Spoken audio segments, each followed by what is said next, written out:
Holidays in Tiro. Now we're joined with Deputy Assistant Secretary for Insular and International Affairs, Mr. Angel Demapan. Mr. Demapan, thank you so much for your time. Thank you. Thank you very much, Thomas, and Hafade and Tiro to your viewers as well. And so you watched that press conference the other day. Not a very bright picture ahead for the CNMI. Some major cuts are expected. And it was disclosed by U.S. Delegate King Hines yesterday that the 902 conversations quickly turned into conversations about how to stop the CNMI's bleeding when it comes to our fiscal crisis. And so now you're there in Washington, working in the Interior Department. What is the view from the Interior's seat on this issue? Thank you, Thomas, and us here at Interior, we're committed to assisting the Commonwealth government in this current fiscal crisis, and as you had mentioned, this came about as a result of us convening the 902 consultations in person here in Washington. It was through that conversation um, that the CNMI government reviewed how much of a fiscal crisis exists due to rapid changes in economic factors. And so that kind of paused the specific agenda items of the 902 so that we can focus all of our efforts working together in partnership with the governor and his administration and with the congressional office of Congresswoman King Hines. And so that has been what we have been focused on since that meeting here in DC. And as was mentioned in the press conference by the administration and the Congresswoman, that's exactly the undertaking that we're doing here. And so from Interior, we are very, very committed to helping the CNMI come out of this crisis. As you know, the CNMI is one of the insular areas under our department's oversight. So, having learned and discovered this this predicament that the government is in has brought major concern to the department, specifically for the well-being of our community in the CNMI. And there was a figure there mentioned 5.7 million committed for the first quarter to get the CNMI through. And I understand it's going to be a quarterly to quarterly commitment. And these funds are funds that Congress doesn't necessarily have to, that doesn't have to be committed by law, right? They don't have to appropriate themselves. So can you explain the thinking through that and what does the second quarter, third, fourth quarter look like? Yes, so the budgetary gap that was disclosed to us is a significant number, and so in our efforts to find a way to quickly infuse some relief to the CNMI government, we had looked at their budgetary gap for the first quarter of the coming fiscal year, and in looking at the first quarter's budgetary gap, we were able to identify enough funding to support that shortfall, and that's to the tune of $5.7 million. And so two things are happening here for the first quarter. Is one where it's a small enough number for the department to identify some funds that we are working to shift in that direction. Second, it's a small enough number that we don't have to go through the process of seeking legislative action to appropriate funds from other sources that are not at our immediate disposal. This number of $5.7 million is something that is within our administrative purview at the moment within Insular and International Affairs, and we identified that as the immediate infusion of cash that we can grant out to the CNMI. So we are working on the process. There is also an administrative process to access that money. And so we're working very hard here in Interior to go through that process, and hopefully in the first month of the new fiscal year, this coming October, we'll be able to grant out funds to begin some kind of fiscal response to the crisis that is at hand. And if I could ask, because this was also talked about at the press conference about the climate in DC. This particular administration is has established itself as one that will cut back on a lot of spending. So, what does that look like? How are we going to be necessarily getting as much as we could be, or is the appetite to hold back and we have to do what we can with what we have?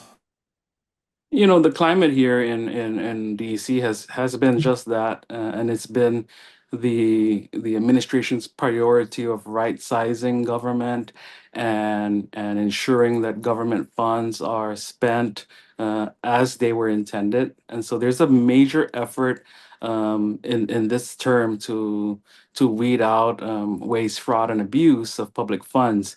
And so that's why you've seen a lot of pause in federal funds throughout across the sectors in the federal government. And it was not paused to be taken away, it was paused to be reviewed and to ensure that those funds are being used as they were intended.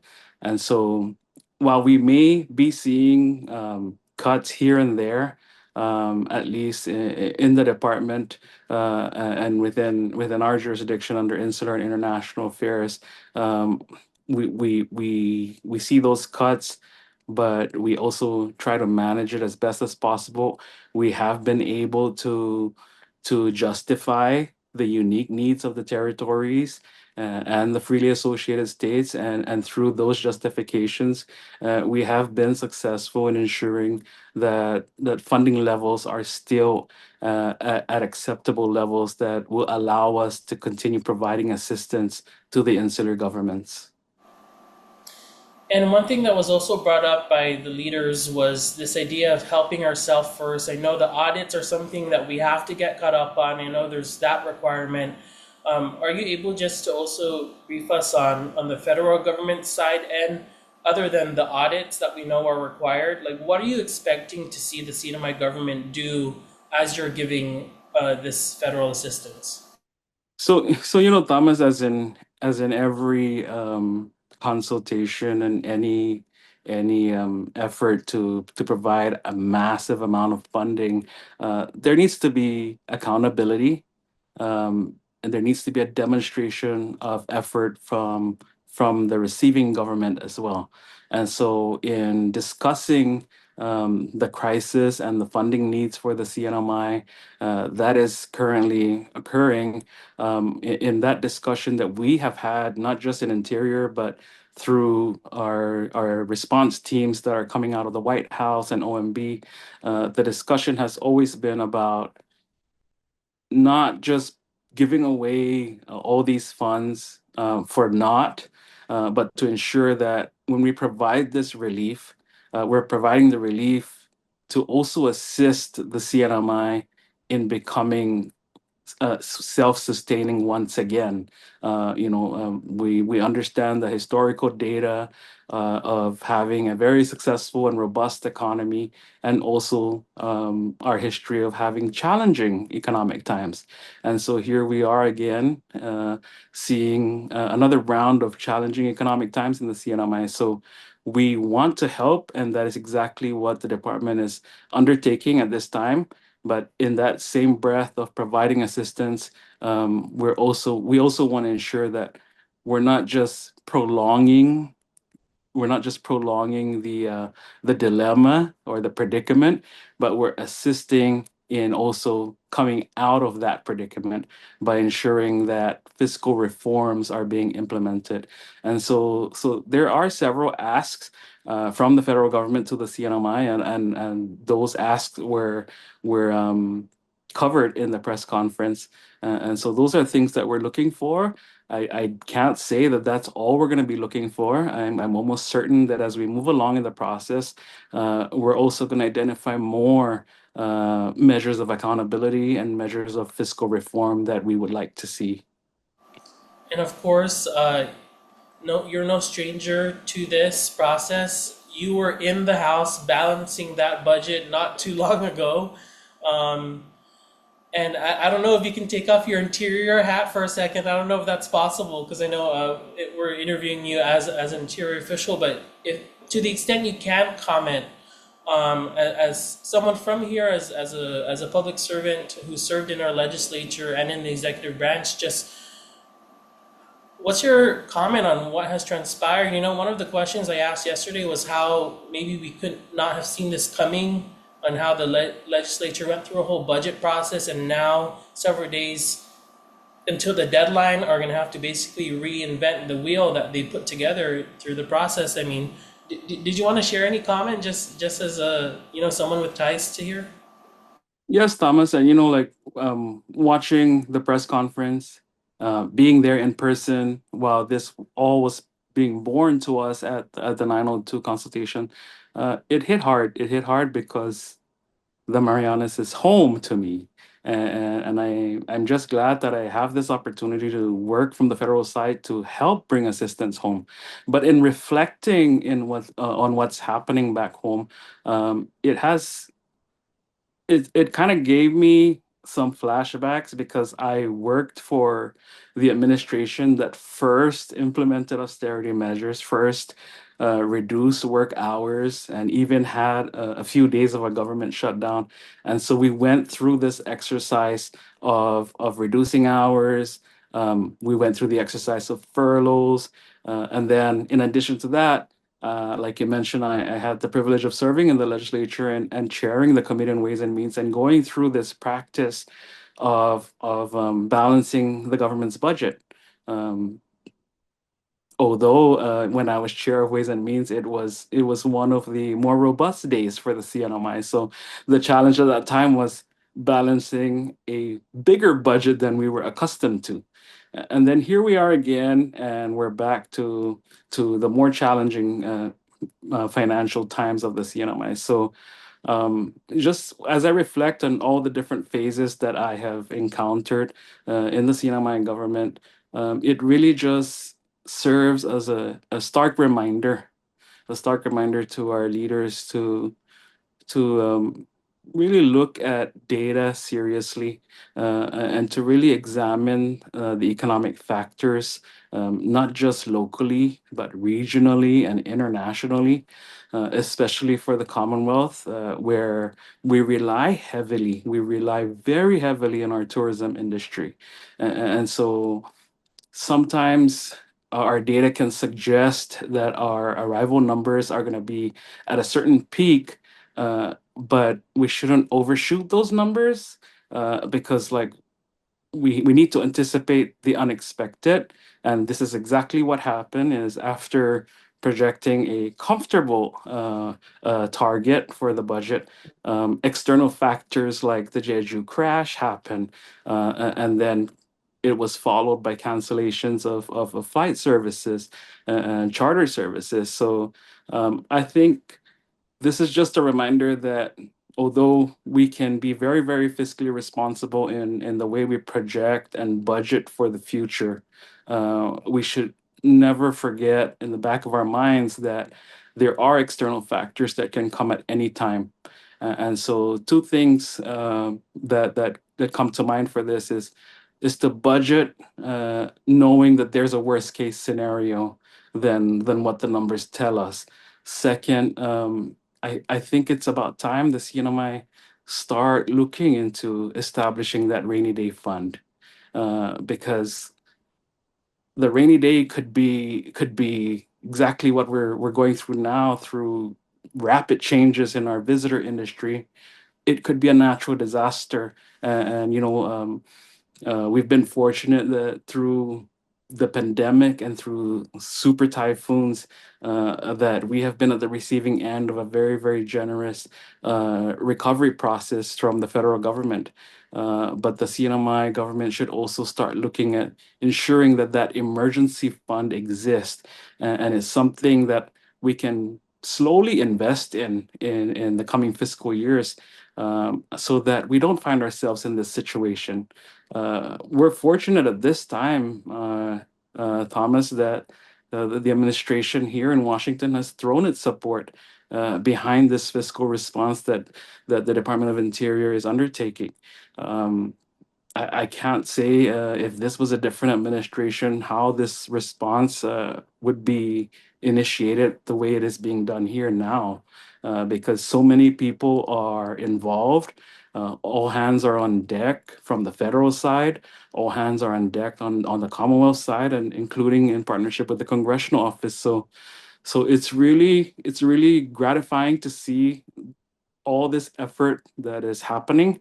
It's gratifying to see the leadership, the full leadership of the CNMI come together in partnership with the federal government. So while this is not the most ideal of times, it is exposing our vulnerabilities as a local government, and it's exposing our vulnerabilities of our heavy dependence on one industry, in this case being the visitor industry.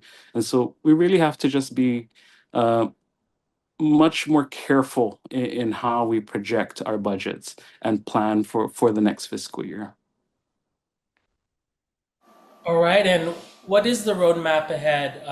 Next meetings, 902 meetings, what's next? Right now, we've kind of just paused the 902 meetings until we can solve this fiscal crisis. This is a bigger issue that rises above the topics of the 902 consultation. So right now, all of our efforts are focused on this fiscal crisis. And so I just had a call this evening with our team and the CNMI team as we provide updates and seek more requested information to help us in our response efforts. And so this is going to continue. We're still going through the process of processing the first quarter funds. And then it's still a long road ahead. We still have 3 quarters to worry about after the first quarter, and the second, third, and fourth quarters are a bigger challenge for us because it's a bigger number.